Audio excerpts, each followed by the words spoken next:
Hi, my name is Michael Pierre Price. I'm an artist out of Phoenix, Arizona.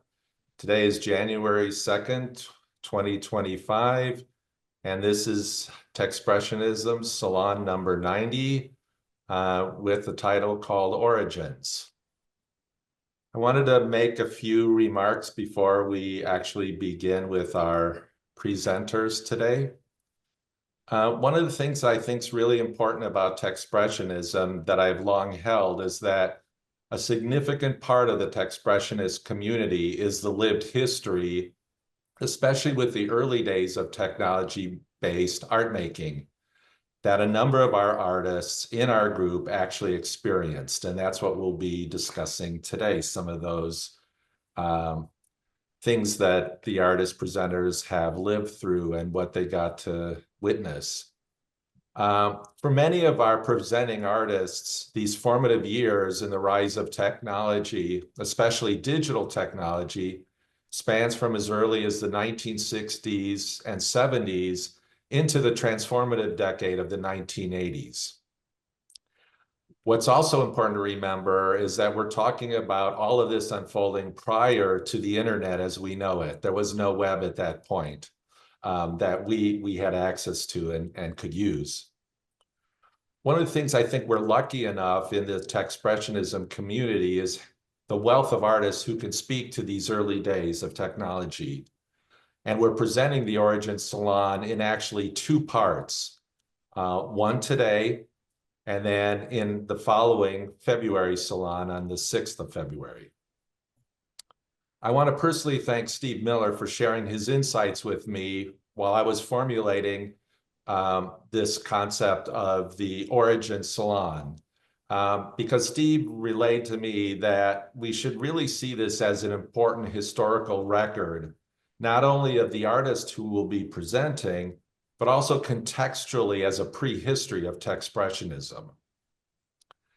And it's really neat because I think those early days are now reflected into today's Techspressionist artists worldwide who are using things like augmented reality, VR, AI, NFTs, Web3, and much more. So without further ado, Steve, I'd like to welcome you as our first presenter today. Thank you, Michael. Okay, here we go. So thank you for your patience. Thank you for the invite. And, since we are talking about prehistory, my prehistory starts before technology, and it really started with reading philosophy. And a lot of people at that time, my group in New York, this is in the 80s, we were reading the Frankfurt School of Philosophers. That's Adorno, Marcuse, Horkheimer. And we were, thinking about what was the nature of the world and what was the role of art in it. And one person that I just really resonated with was someone called Jean Baudrillard, who I eventually became friends with when I was living in Paris. And I'm in a couple of his books. But this one, The Mirror Production, is one of his earlier books. And to, give a synopsis of that book in a sentence or two, basically, what Baudrillard said was the reason why Marxism failed is it because it used the language of capitalism to describe itself. So it really made me think about kind of new systems that were going on in the world at that time.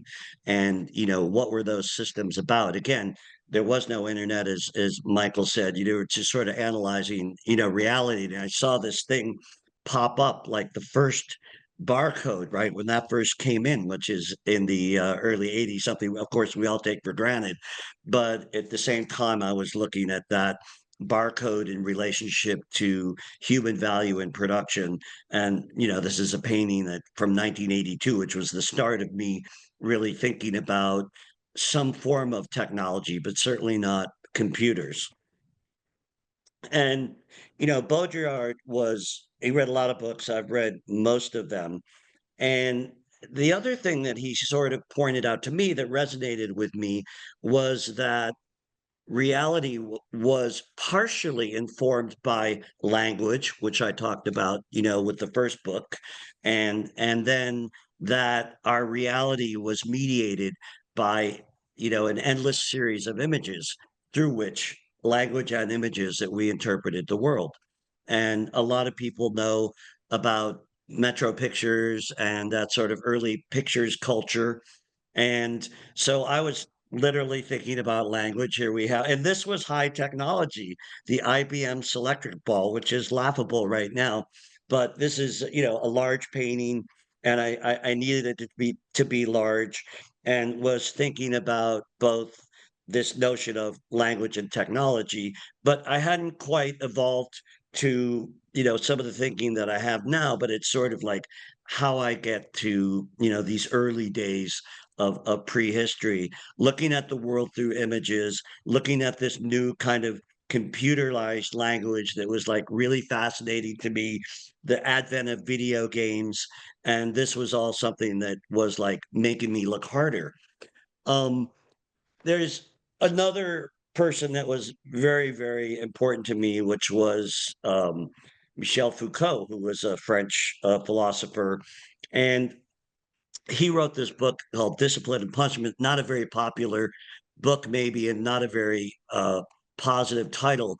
But what he was looking at was images of what were the images of power, and we have this notion that the fortress, right, the medieval castle, right, you couldn't penetrate that. What was going on behind those walls was the center of power, and he was looking at this prison design, and in this case the guard tower is in the center of the prison, and every cell has a window on the other side, and through looking at the shadow of the prisoner through the window, you could see everybody all the time. And these people, the prisoners didn't know if they were being looked at or not. So this idea that the impenetrable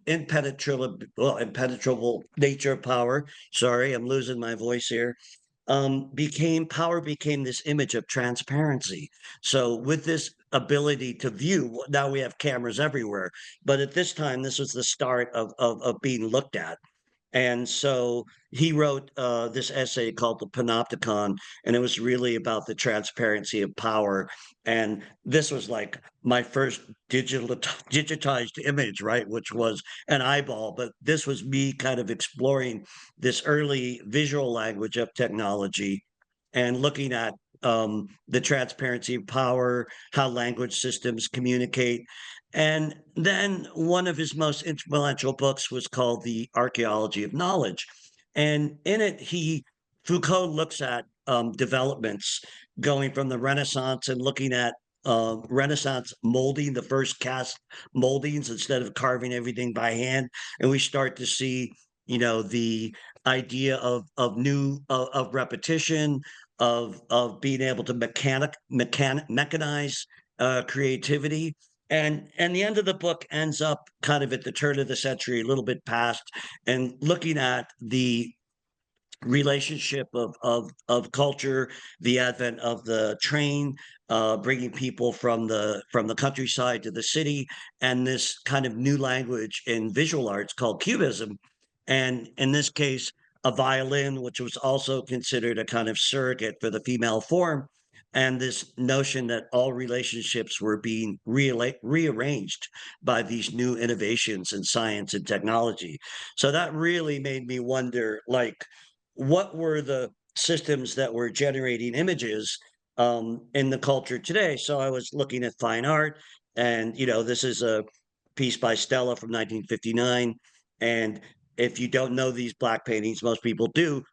He put a grid down, very simple, right? He xed out a certain area of the canvas, and that center horizontal single is the width of one brushstroke. And then he just mechanically did those 3-inch brushstrokes all across the canvas. And I thought, this is interesting because, I was recognizing that computers were systems and that computers could generate images. And in this case, it's an image from the warhead of an intercontinental ballistic missile that was mapping out the landscape to go to its target zone. So these are not images that I had invented. They were images that I was just responding to and putting them together in paintings.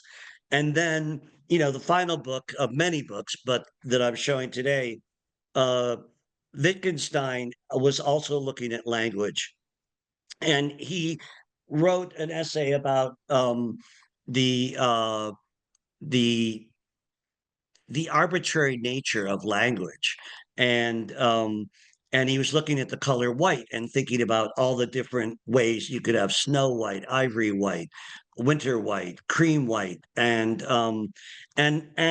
this was really influential for Jasper John. So now we're getting back to the language question again. So what's interesting about this particular painting, you can see in one section almost to the left, you see um, the word white painted in the color red on top of the color orange. So you have this like really, very visually clear notion about the arbitrary nature of language, right? You still read it as orange, whether it's painted in white.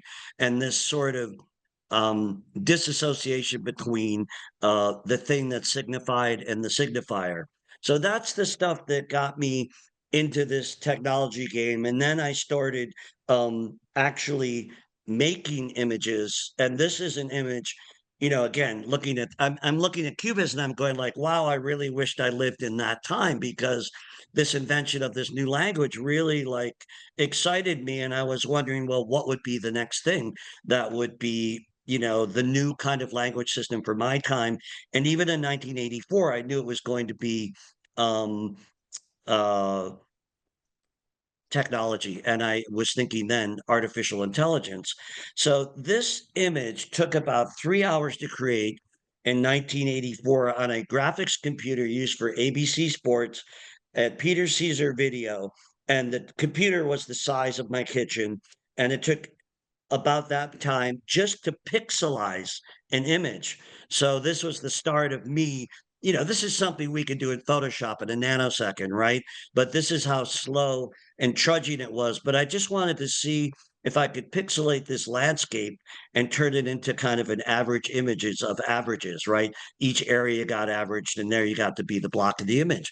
So looking at cubism and thinking like, man, I really wish I could think about how the new technology of new graphics and averaging areas with pixels could be combined with this, kind of reverie and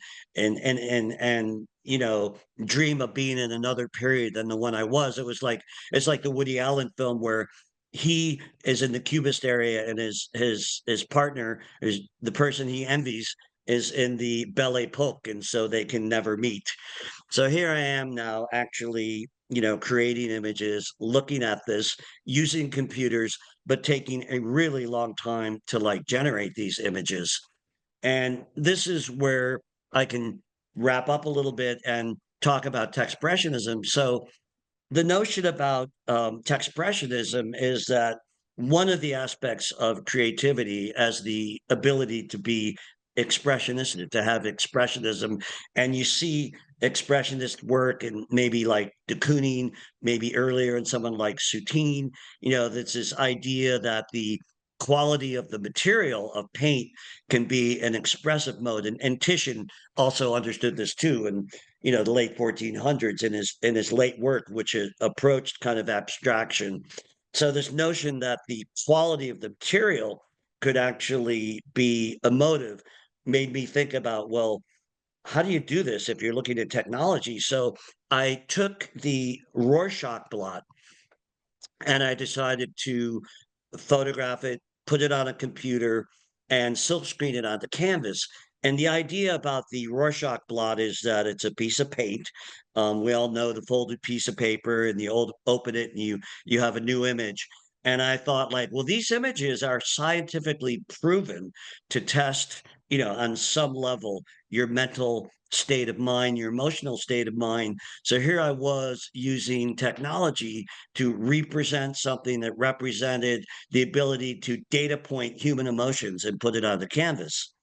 And I love this. This was like these are early computers. You might recognize the sidebar, the tool notion on the side of the computer where the toolbar was in those days, and you could scroll up and down that toolbar to get to where you want, not unlike a drop down menu today in most toolbars.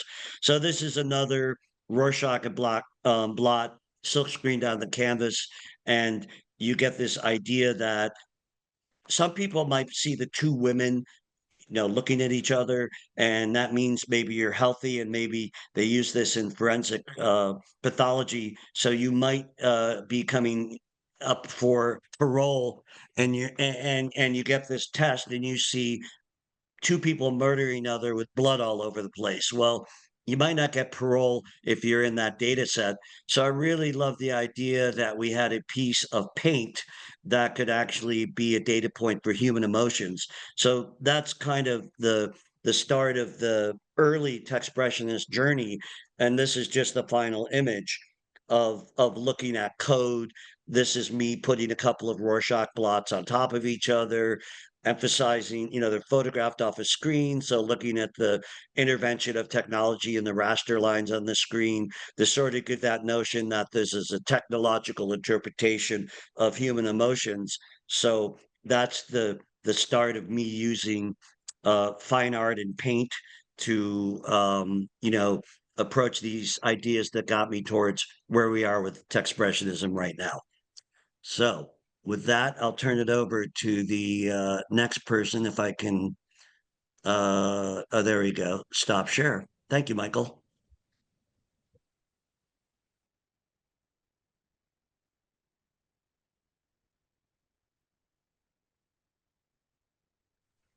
I think you're on mute, Michael.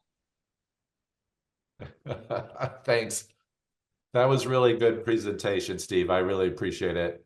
All right, next up, we have Darcy. Hi, I'm Darcy Gerbarg. The latest tools of my time. In the late 1970s, I believed that the leading artists of each generation were using the latest tools of their time for making art. I was married to a pioneer digital music composer, Robert Paul Mason, and we had just built the RPM sound recording studio at 12 East 12th Street in New York City. This prompted me to go out and find the latest art-making tools for the visual arts. I quickly discovered Ruth Levitt's book and contacted some of the artists in it. I also found out that computer graphics and digitally controlled video were the newest art tools being developed. I was a painter, so moving images didn't interest me. When I saw Albie Ray Smith's paper on the color cube, I realized that it was possible to use computers to make paintings with color. I called Albie up and he told me about SIGGRAPH, which I attended for the first time in 1979. The field was very small, and I found myself included in local computer art events where I met many of the local, really early pioneers. At that time, there were 3 computer graphics companies / research groups in the New York, New Jersey area. New York Institute of Technology, NYIT, Magi Synthevision, and Digital Effects, plus AT&T and IBM, as well as Cornell, Syracuse, Columbia, and NYU universities. In the 1960s and 1970s, most of the people making pictures with computers were engineers working in large companies, including IBM, AT&T, Xerox PARC, Evans and Sutherland, or at university engineering research centers. As an aside, I grew up in an IBM town, and my father was one of the first people in the mid-1960s to have an IBM mini computer in his office, which I used, so I certainly wasn't afraid of computers. These engineers, the term computer scientist wasn't in use yet, didn't call themselves artists, but they nonetheless were making interesting, creative 2 and 3D moving and still images with computers. There were almost no artists with access to these advanced computer systems and no artists who had programming skills. The printing industry was already using computers and had their own systems, mostly for typesetting. Barbara Nessum got access to one of these and was able to make art with it. During this time, some very interesting early work in storytelling was also being done with computers at the BBC. In Europe, there were a couple artists making pictures with computers. A few universities in the US had computer engineering programs where they were developing new computer hardware and software capabilities. Very few artists had access to early computer imaging technologies in these labs. However, those computer scientists and programmers who were interested in computer graphics had usually studied some art, taken a few art classes, and come from a family of artists and/or made art themselves. There are also many people programming small hobby-type computers, writing their own software for a variety of purposes, including drawing pictures. Since 1981, the SIGGRAPH conference has hosted its annual art shows, which, as you know, I started for them, at which they claim showcase some of the world's most innovative and creative digital artworks. This was certainly true in the early days when some of the images were created as artworks and some were produced as demonstrations of programming breakthroughs. From the 1960s through the 1980s, and it can be argued into the early 2000s, with one or two exceptions, the art and computer worlds were completely separate. COVID can be credited with changing this in 2020, which is only 5 years ago.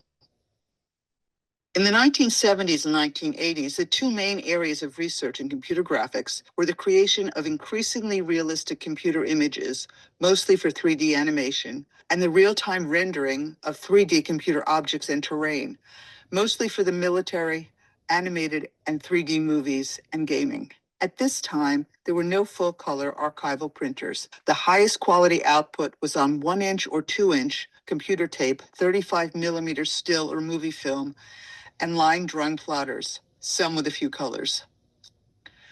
In 1979 at SIGGRAPH in Chicago, I met the senior research engineers at New York Institute of Technology, and I was invited to use Alvy Ray Smith's 24-bit paint system, the only full-color paint system at that time.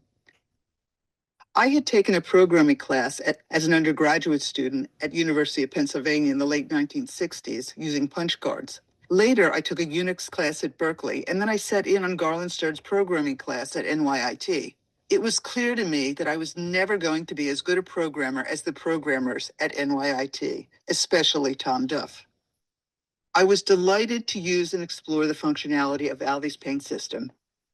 By then, I had been painting large abstract paintings with golden acrylic paint for almost 10 years and had studied at the New York Studio School on 8th Street in Manhattan, where I worked from the model 5 days a week and copied at the Met. The great painters I knew in New York did not have to make their own tools or their own paint. Golden paint was in the forefront of developing acrylic paint for artists, and it was wonderful to use. I wasn't going to grind my own pigments or weave my own canvas, which I could readily purchase. I was using the most advanced tools for making digital paintings on computers and did not have to program them myself.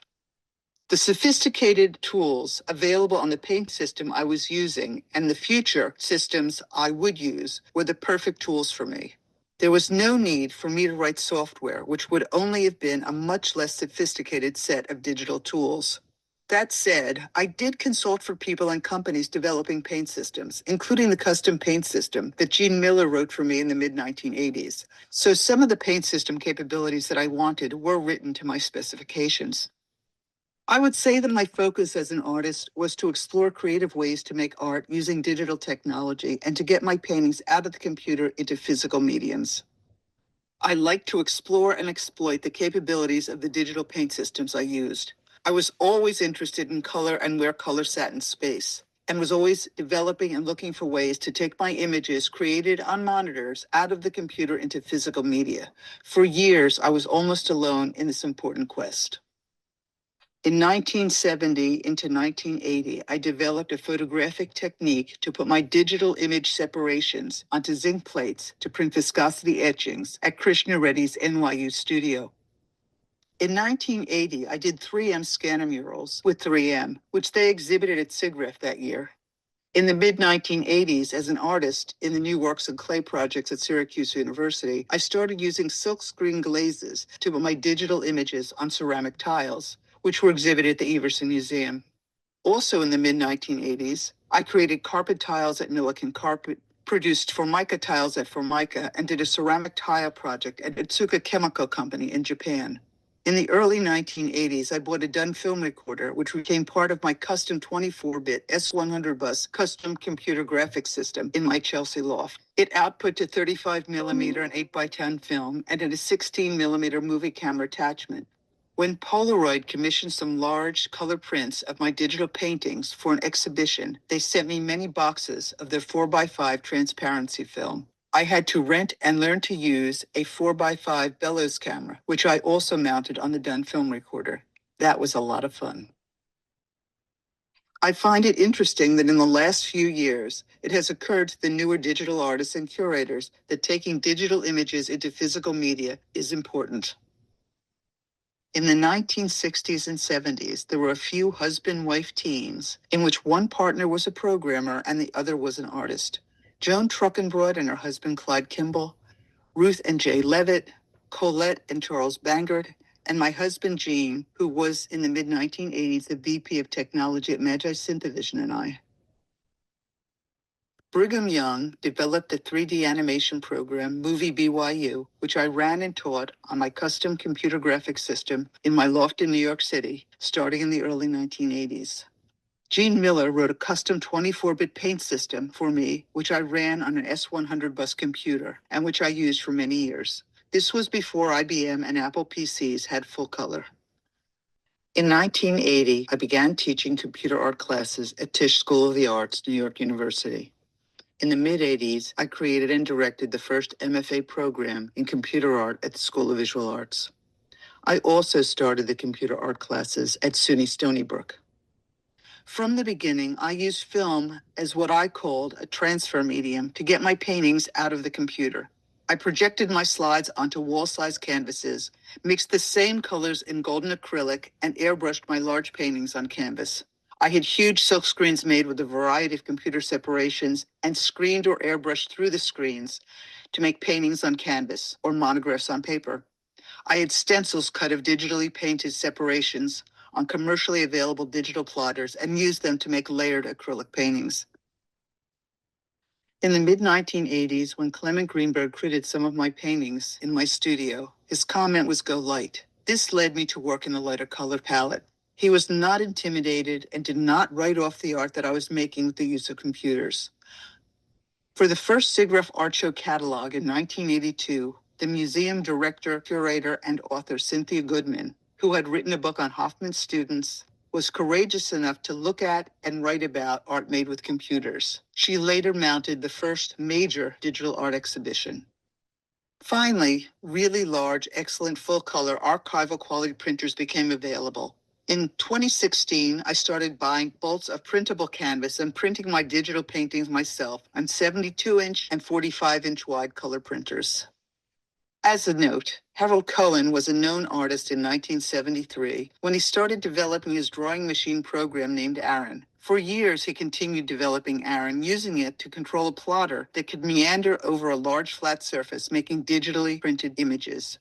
However, when these large-scale, quality full-color printers became available, Harold also printed his works using them. When I started painting in 3D VR in 2016, I quickly found that I was creating images that I would never have created without the use of computers. Many of the paintings I created this way surprised me. I didn't know what to make of them, and I was afraid to show them to anybody.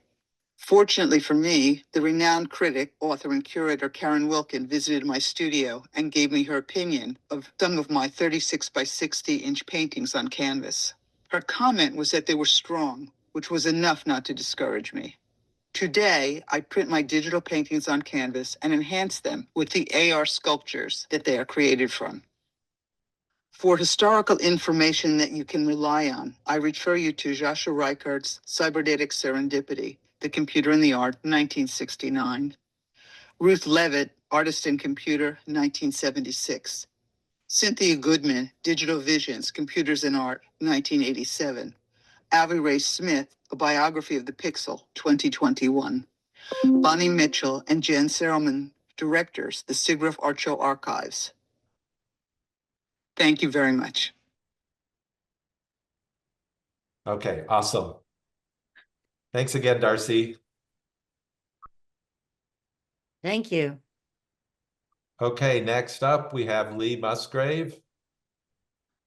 All right. I'm going to take you back to May 1962. Or maybe I should start where you are right now. When you're sitting right where you are, I'm assuming most of you are in your studio, and you're facing a keyboard and a monitor screen, none of which existed in May 1962. Absolutely none of it. This was my studio in Santa Monica. You think about, what do you know about Santa Monica? Beautiful place. My studio was 6 very short blocks from the beach. You could come out that door and just walk right down Colorado Boulevard, and you would be at the Santa Monica Pier. Most artists in LA had studios who looked just like that.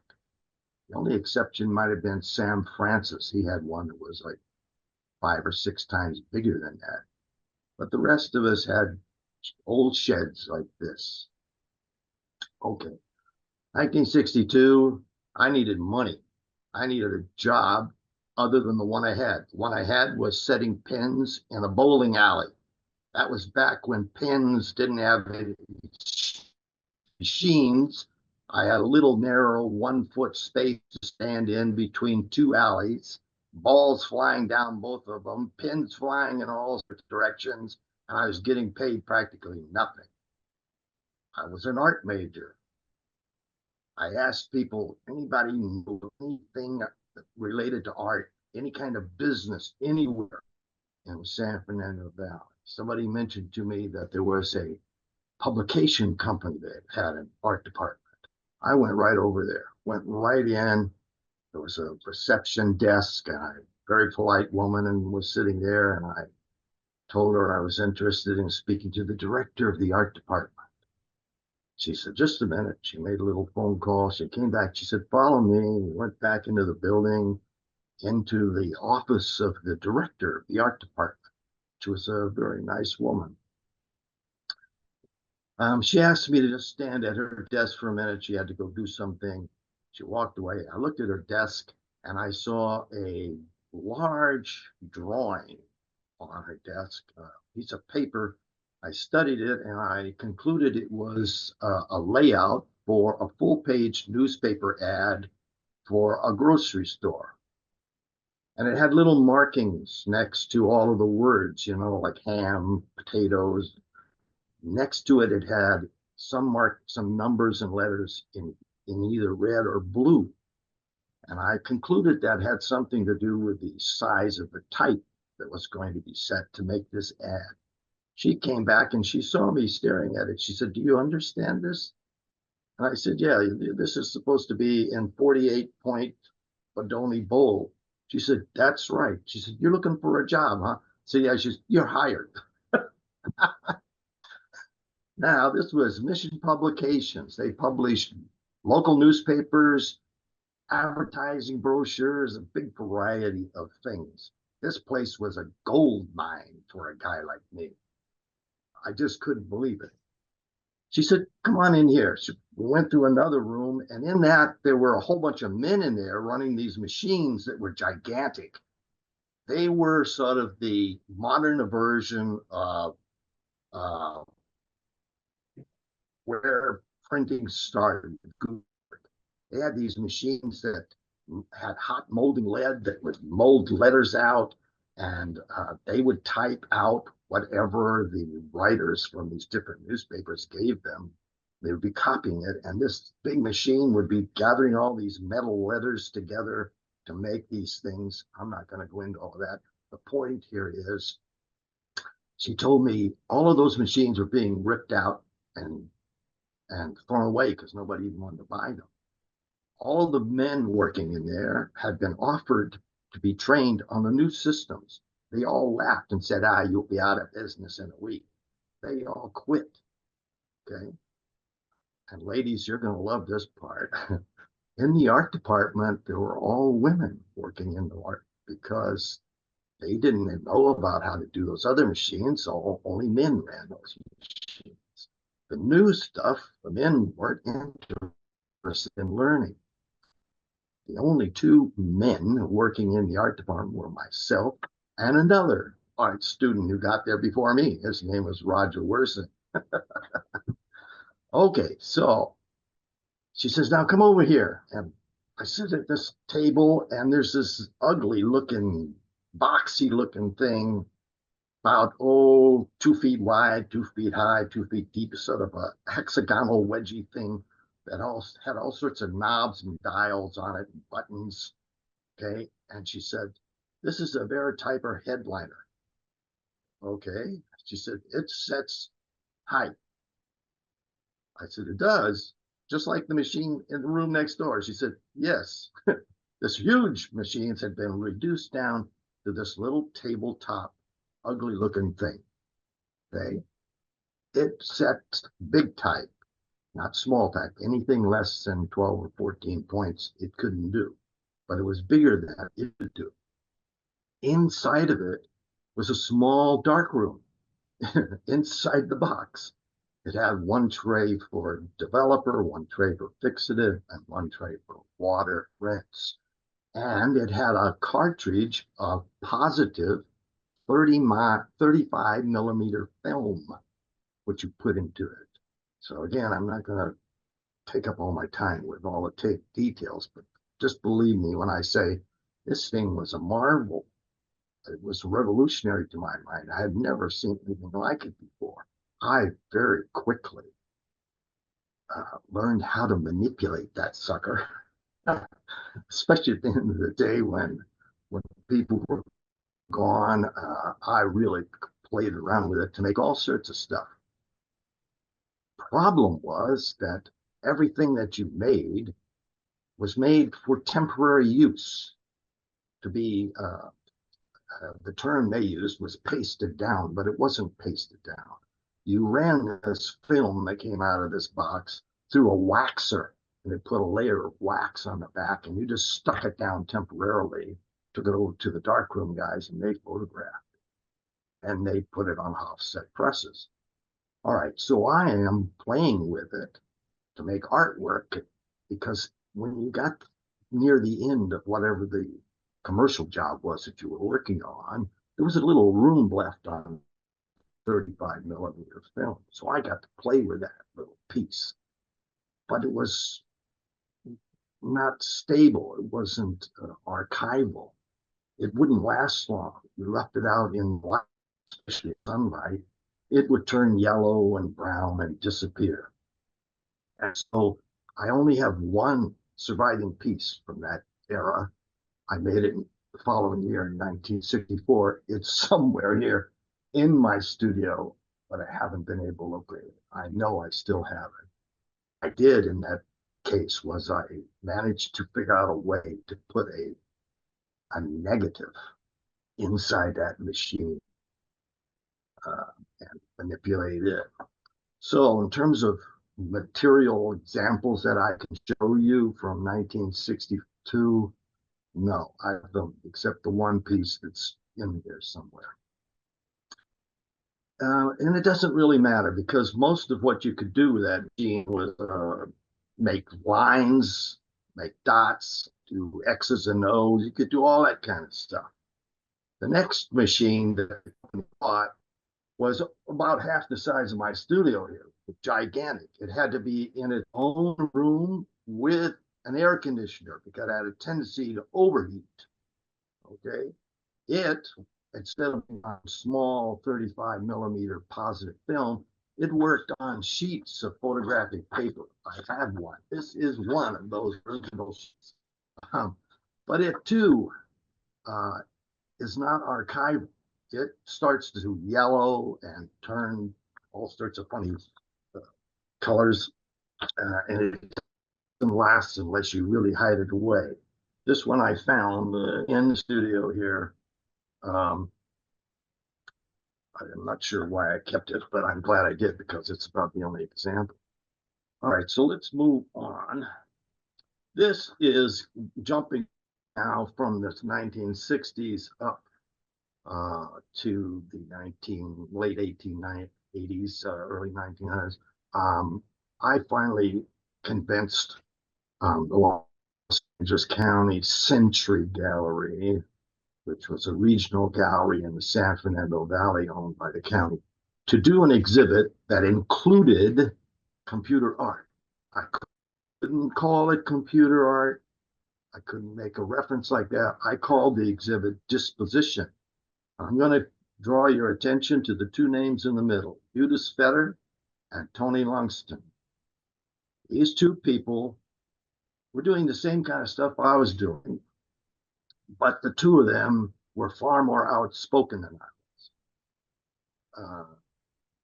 By this time, I had left Mission Publications, and I became a college professor, and I tried to get computer graphics in the art department. I had it for one semester only.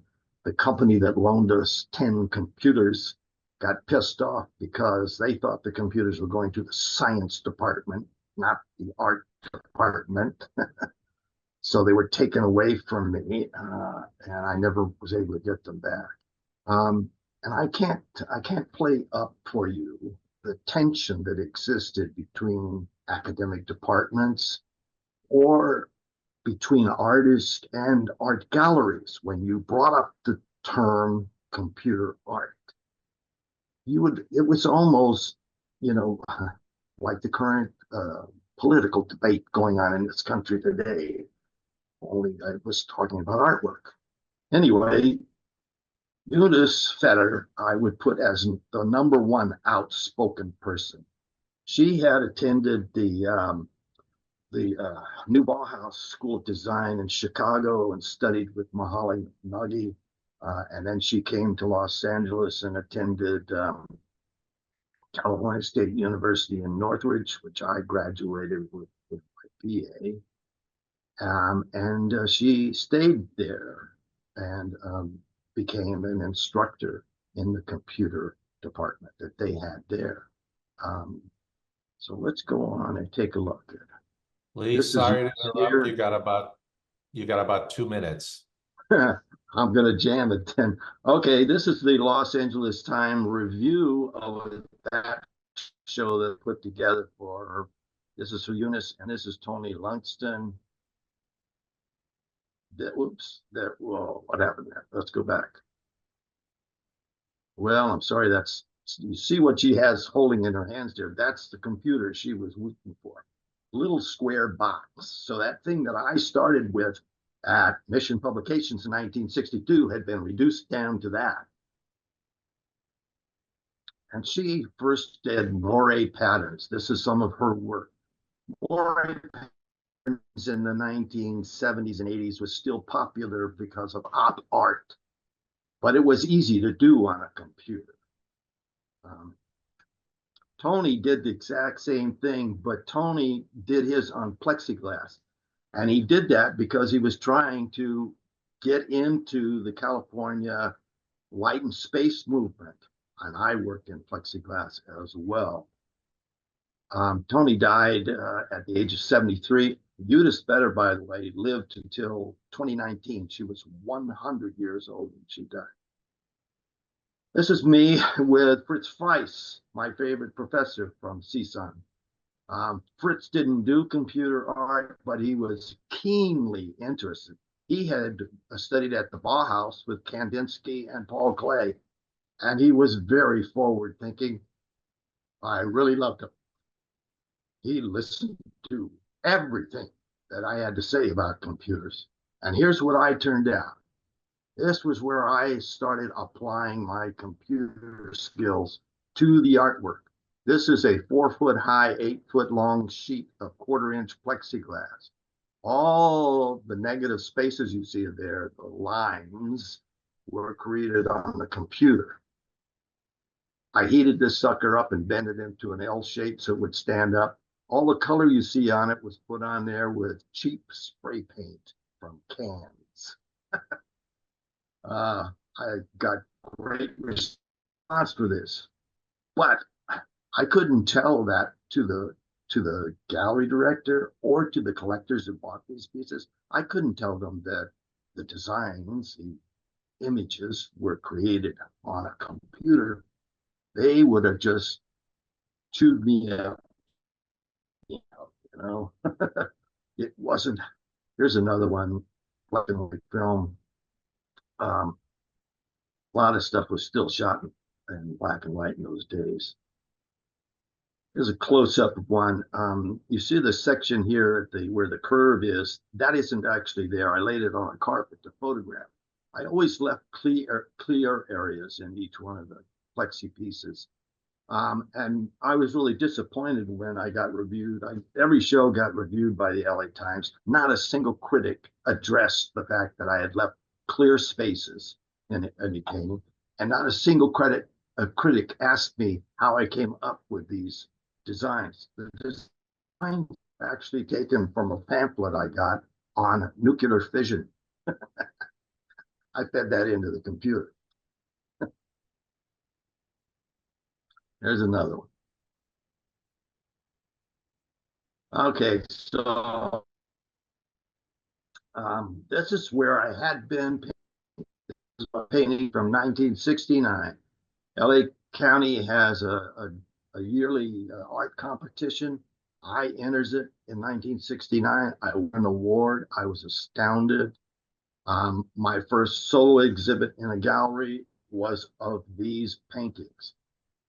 A lot of them sold. This one I kept. It's damaged from earthquake. Lived through a lot of earthquakes. This is closer to taking the images I was making on the computer and applying it to painting. I did a whole lot of this kind of work. Now, at this point, I'm still curating. I'm still doing. There was an event. It still goes on in LA called UKLA. United Kingdom, Los Angeles. And I was asked to curate exhibits. And for the one in the early 1990s, I wanted to include Graham Nash's work. Graham Nash is from the rock group Crosby, Nash, and somebody. We knew each other, and he called me up and he said that he got one of the new printers, big printers. He knew he was interested in computer art, and he called me over to see the prints he had made. And he had violated the warranty on this thing. He had completely taken it apart and reassembled it because he thought it could improve it. He actually got a couple of patents on the black that he created because he made it archive. Anyway, when he ran off these new prints, big prints, they got glitches in them. Oh, I loved it. Geez, this looks so wonderful. And I wanted to put it in the UKLA exhibit. He said, no. I'm telling you this story because he had experienced the same thing I had experienced for 20, 30 years. You couldn't walk into a gallery and say, I've got this stuff that I did on a computer. They would throw you out. They didn't want to hear about it. That wasn't artwork. That was junk. And they weren't kidding, you know. And he was scared that if I put that in a major event like UKLA, he'd be laughed at. So he wouldn't let me show. He wanted to just show his traditional photography. Hey, Lee, we need to move on. Sorry, time constraint. That's all right. I'll stop right there. All right, thank you.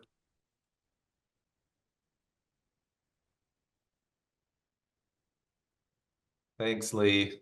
Thank you for your time.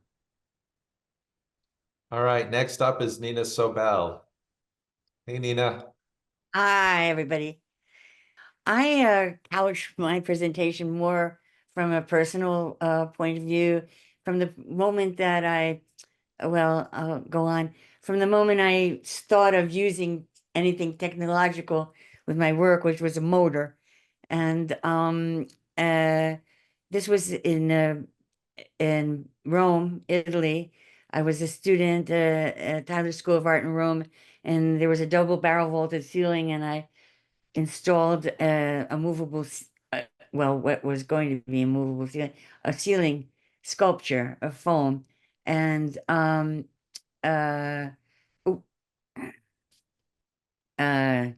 anyway, I thought of moving the ceiling up and down. And then when I got back to Rome, and I got back to Philadelphia, I started again making foam environments, and a foam which you could change the appendages and the position of the appendages. And I thought of using an hydraulic remote controlled way of doing it, and joined the Experiments in Art and Technology in Philadelphia, and began collaborating with an engineer from U of P there. And then Cornell began, and I started, and then Cornell began, and I made the actual movable ceiling with a remote control squeegee with 2 buttons, one for variable speed and one for reverse, with a 30-foot cord attached, so you could take the squeegee and go into another room with it. And that's looking up at the foam, and from looking in from the hallway where it was installed at the A.D. White Museum. And it caused pandemonium. People came from all over and experimented with it, and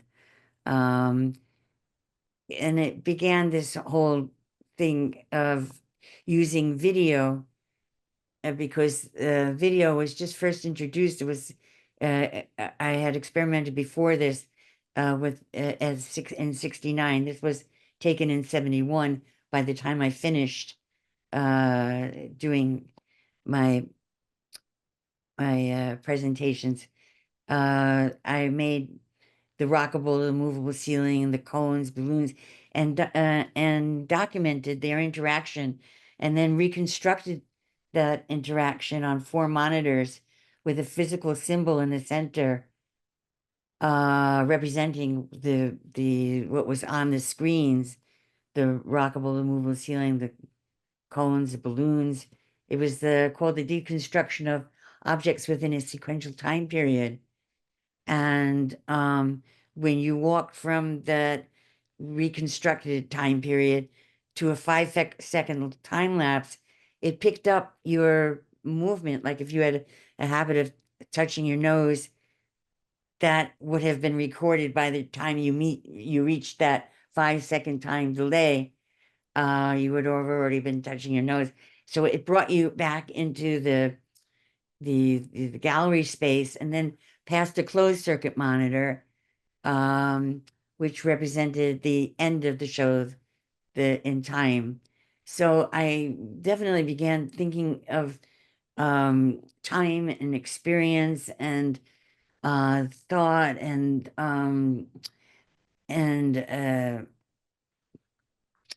it got me thinking when I went out to California and played with a neurofeedback machine, an alpha wave machine, with my friend Mike Trivich. We decided, because I had the video equipment and he had an oscilloscope, which I had the video to superimpose the output of the oscilloscope on the people's faces at the same time, and to teach the participants, how to use a reel-to-reel machine to play back what they had made together. That was very important to me. And to show them how the ink trace was coming out was very important. And when one person was more distracted than the other, it distorted horizontally or vertically, informing the person who was on the x-axis or the y-axis who was more distracted. And when they were putting it back, when we were putting it into a circle, making a circular configuration. And so that got me into computers. And then, well, before that, I went to the EEG, made the EEG video telemetry environment in Houston, Texas. And there you can see the EEG was much reduced. And from NASA, an oscilloscope, and then there was a colorizer, and the colorizer was not actually identifying the colors, but colorizing it up. And even though I told the people it had no influence, they were determined to think that otherwise. And there I am attaching the electrodes in the upper quadrant. That was walled off from all the equipment was walled off from a private area, a private section, which was like a living room environment where people had a remote control between them, and they could stop and rewind and play back what they had made together. And in this area was one of the very first projectors, very first video projectors in 1975. I projected two monitors to either side of the projector. As soon as I had the first recordings, and then the second and the third and the fourth, they went to either side of the real-time projector of what people were making behind the wall, if you follow me. And then I began using in 1977 in London. I put the video that was facing out the window to the street was the same size, but there was so much glare, I had to make it smaller. And this was walled off again from the rest of the viewers who came into the gallery, and they went to the back of the gallery, and there was a monitor on the plinth. That's Genesis PR. I don't know if anybody knows him, but that was screened off. He could decide whether he wanted to go back out to the ledge and pick up the telephone and talk to me. And it was just a communication matrix. It was an invitation. I had meter maids come by. I had people walking their kids come by, and it was just a completely open environment that was open to the public, encouraged passersby. And Joseph Beuys in 1977, Documenta 6, invited me to come and talk about it because it was his first experience with somebody opening up a gallery space and onto the sidewalk and inviting people in and demystify the whole gallery experience. And then in 79, in California, in Ocean Park, I set up the technology, the video a camera and on a person inside the gallery, and a camera with a person outside the gallery, parallel, interviewing each other for 15 minutes about each other's work.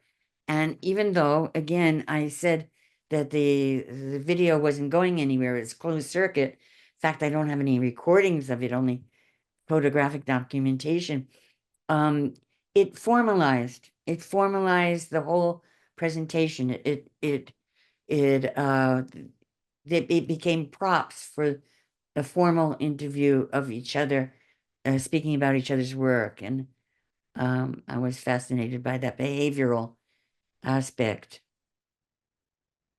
And then in 79, I worked at the first computer store in the world. It was opened by Dick Heiser of the Rand think tank, also Lee, on Colorado Boulevard. Yeah, on Colorado Boulevard was the first computer store, and it opened in 1978, I believe.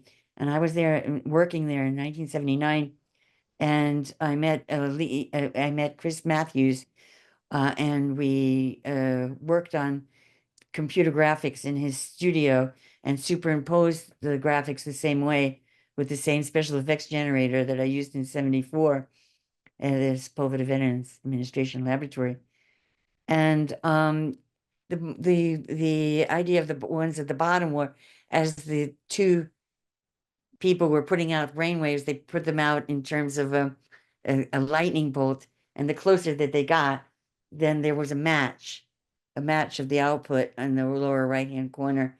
And the upper left and the middle and the right were collections as they merged, as the diamond shapes merged into one, as the cube, as the rectangles merged into one square, and then the one on the right, it was the condensation. It was the collection of pixels and became one. Nina, Oh, yeah. You got about 2 minutes to wrap up. Okay. Then I'll wrap it up with this. It was a moving camera piece that I just played for the first time recently. I think Adrienne saw it for the first time. This is an installation piece, moving cameras, converging views, which is installed in the window of the Franklin Furnace Gallery. It is here as part of a performance festival of Los Angeles and London performance artists meeting in New York and working together and independently. It was funded by the National Endowment. Well, I'll move it along. The piece was designed with me by John Gord, with the assistance of Paul Newell. Okay, I'll speak really quickly. These were 6 cameras, and you could, John Gord made it so that you could adjust the cameras and the speed of each camera. And I had them going out and coming in for the people walking towards each other on the street, and out and coming in for the people across the street. And at the top, there were 2 cameras, one going up to the World Trade Towers, and one coming down from the World Trade Towers. At that time, they were still there, and bending the spherical space and bringing what was across the street to the same side of the space. And inside, I had a monitor which represented all walking from 2 directions on the sidewalk. Okay. Their images would it was all of them together inside. So I'm always working with interior and exterior space and merging. And at that time, video was I wanted to do it with video. Yeah. Am I up now? My time's up, right? Right? Sorry for the time limitations. Yeah. I'm up. Thanks, Nina. You're welcome. Work's so innovative. Yeah, brilliant. Thank you. All right. Next up, we have Adrienne Wortzel. Hi.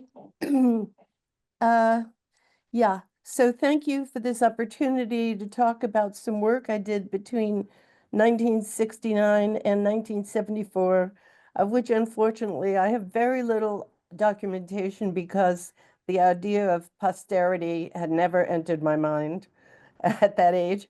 So, I was solely an abstract painter. I was religious about being an abstract painter, probably because I was trained first at the Brooklyn Museum Art School with painters, Isaac Sawyer, Reuben Tam, and Tom Doyle, the sculptor. And then at Brooklyn College, which I fell into, my teachers were Ad Reinhardt, Jim Ernst, Burgoyne Diller, and Louise Bourgeois. And so I had this incredible education, and I loved abstract painting more than life itself. Comes 1969, and I become suddenly fascinated with what happens in the span from something going from 2 to 3 dimensions. And I can show you what I mean. Can you see? You can see me, right? Because I can't see me. Oh yeah, I see me. Okay. So this is something really flat, and this is very simple. And you can open it so that it's not flat. And you can have stuff going on each side. And that, my interest was in expanding this. This will do this to infinity. I could have this cover the earth. Well, not really, but you know, it could go on and on and on and on. And I made these modules for every basic geometric shape that did that. Cubes, four-sided triangles, three-sided triangles, et cetera, et cetera. Why this happened so suddenly was because around that time I was made aware that I had absolutely no 3D vision. I knew that all my life I kept any instruments flat, not facing up, because I'd poke my eye out, but I didn't know why. And I knew I had accidents. If I was at a table and offered to pour the wine or water, I would inevitably end up soaking the caviar, even if I was positive I was over the glass. And then finally, I had a boyfriend who was a wildlife photographer, and we were in Okefenokee Swamp, and there were a number of disasters because he said, turn the boat about 40 feet from shore. There was no way I knew what 40 feet was, so I thought I did. On the other hand, I could play pool very well because I can conceptualize things about where the balls would go. I also could see through a camera with one eye and where I was going with the other. So there were some advantages. However, let's see. Oh yeah, the only way I can tell depth perception is how large something is, its scale in the picture plane, and its comparison to other objects in the picture plane. And you can imagine driving, there was no way I could leave less than a car space between me and the next car. I had no idea where that car was in front of me. And they don't test you for this. It's called a lack of stereopsis. And I did have it diagnosed. And I did go twice in my life for training. But I ended up, when I was 25, 28 and 75, and I ended up with double vision. So I'm kind of stuck with it, except for the few occasions I have seen it and I ducked under a chair because to me, this object coming towards me was going to attack me. I mean, it was so dramatic, and I was so aware of what I missed in life and in art by not having the capacity to experience 3D vision.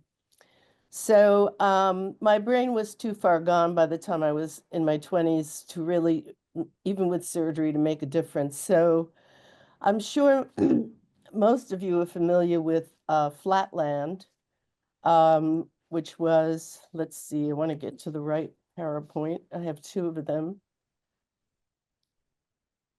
Okay, this is the only living, the only actual documentation I have of these modules.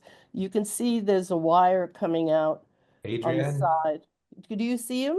No, you're not sharing your screen. Oh, sorry.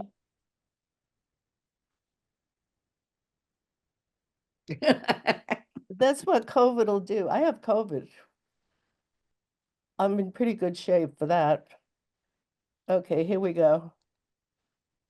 Sorry. Okay.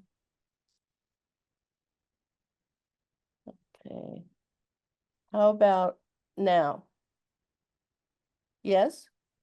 Yes. Okay, thank you. So these were at OK Harris, and that's where I used to show these modules. This has a wire extending from it, and it would just these simple motors that would move up and down, and so usually very subtly, not as drastic as this, you would see these very, very stiff, rigid modules breathe. And for me, this was like, going from 2 to 3D and then having 3D activated mechanically was for me like a religious experience. It was like a growth, both blossoming and also cancerous, and also it was a metamorphosis. It it was so out of extraordinary to me to experience that. Wait, sorry, didn't mean to do that. Yeah, so this was a 1974 book on kinetic sculpture that contained images of several three stages of one particular piece. And this was Flatland, which I'm sure most of you are familiar with. It's the first edition, which did not have Edward Abbott's name on it. It was done by a Square, and I'm sure everybody knows it's a novella that made fun of Victorian mores by picturing a land of, wait, I have of two-dimensional people. The population consisted of two-dimensional figures. Men had many sides, and the more sides they had as polygons, the more powerful they were. Women were pictured as straight lines, so that if they turned towards you, they were very dangerous. There's a high danger of impalement. And so they constructed their houses so that there wouldn't be any accidents when the woman turned and could hardly be seen. How this segued into robotics? Well, I was always interested in avatars, and actually early on, I did theatrical work in moos, which were text-based worlds. They were object-oriented multi-user dungeons. And in them, we all created worlds. It was just marvelous because it was all text-based. And so very easy to create worlds where you could do anything because it was text-based. And in that, I did one in Finland that was the story of the Kalevala, and everybody participates and comes in, and by the end, it's pretty destroyed. But it was really, really interesting because there were no boundaries as to characters. Nobody actually kept playing the characters. They were assigned, and everybody went wild, and the story would multiply and change and have branches. So basically, I loved the idea of avatars. You could be anything or anyone you wanted, but I wanted to make the avatars real. So this is a concept where I'm making them real, but I'm also making them artificial because I'm making them robots. The avatars become agents, and they have every installation I've ever done has stories behind it. The robots are characters. And this one was no different. This was the hidden archivists in the Anchorage for Creative Time. And this was 1997, I think. I can see on the slide that I have my old address, my old phone number, and my old email address. But this was several robots that played archivists inside the anchorage of the Brooklyn Bridge on the Brooklyn side. And the space was fantastic. It was cavernous, and there were several artists in that show, and they have it documented on Creative Time because they did it a number of years. What would happen is everything the robots saw would be reflected on the monitors that were here. And these was robotics, not really robotic, I called them robotic slide projectors, which projected with constantly refocusing, projected slides all over this cavernous space, so that when they were close and right up to the wall, they were in focus, and when they were 60 feet huge, they were in focus.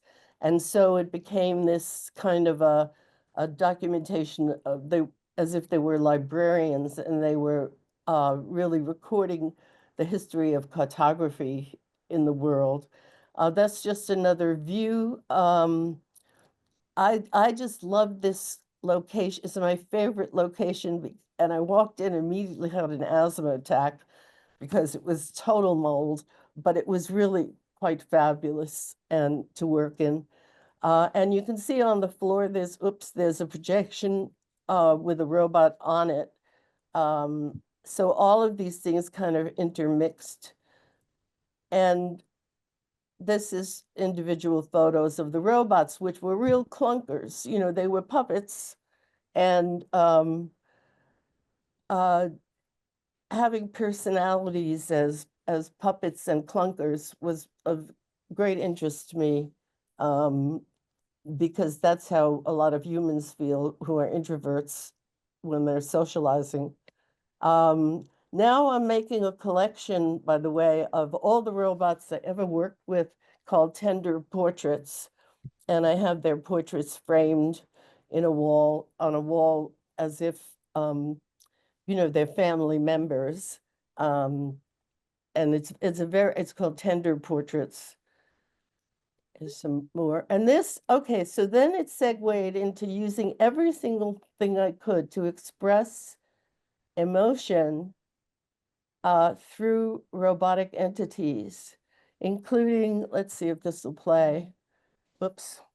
Including using wind-up toys to say things. And these wind-up toys are on a painting of mine, one of the abstract paintings, and it's called Jurassic Park.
Okay, I'm going to segue into another PowerPoint, but just tell me how much time do I have? If you can wrap it up in the next minute or two, that would be great. Okay. Um, just about Techspressionism. This was a whole piece done called The Battle of the Pyramids about Napoleon's conquest of Egypt. And I use Elmos as French soldiers, excuse me. These were stripped Elmos that have the shape of a toddler. And at the time, they were slightly robotic. They would do they could do different gestures and so forth and so on. And when Napoleon invaded Egypt, he never told his army where they were going. They arrived in their winter woolen uniforms and they were and they were untrained for fighting. I guess they went all the way to the end. For fighting in Egypt. I developed these habits that for each piece I did, there would be two scripts. One was the code script, one would be the script if there was dialogue and people, which often was the case. And then there would be the any code. And this is a practice I used to tell my students about, because if you've ever seen major museums requirements for purchasing a piece of yours that's technical, you know, you might change your mind about wanting to sell it, because they really have demands about knowing every single thing about how it works. And sometimes in the beginning, especially in the 90s, we had no idea how it was working. So I think I'll wrap it up here. I could go through, you know, various pieces in time that used completely disparate robots, and always in character, always with a script. And I feel like that, you know, encasing those emotions in robots was without anthropomorphizing them, because the work was too ironic to be serious, was, you know, what I was trying to do. Thank you. I'll stop sharing. Thank you, Adrienne, very much. Really, really fascinating work. Here we go. Okay, I stopped. Thanks again. I want to thank all the presenters today. Roz will present next time in February. But before we end the recording, and I'm sorry we're not going to get a chance to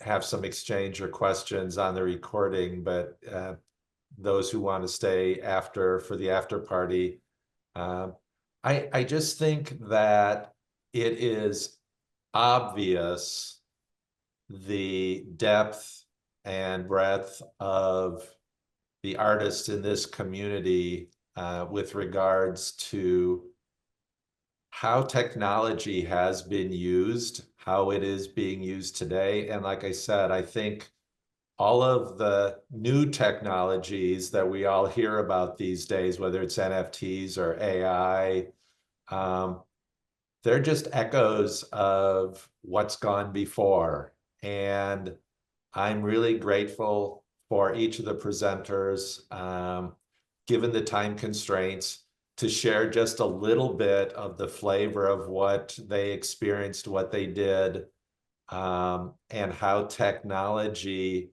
and art and the brilliance of artists can create wonderful, innovative, beautifully thought-provoking works of art. And so my thanks to each of you, and I am going to end today's recording. Thank you.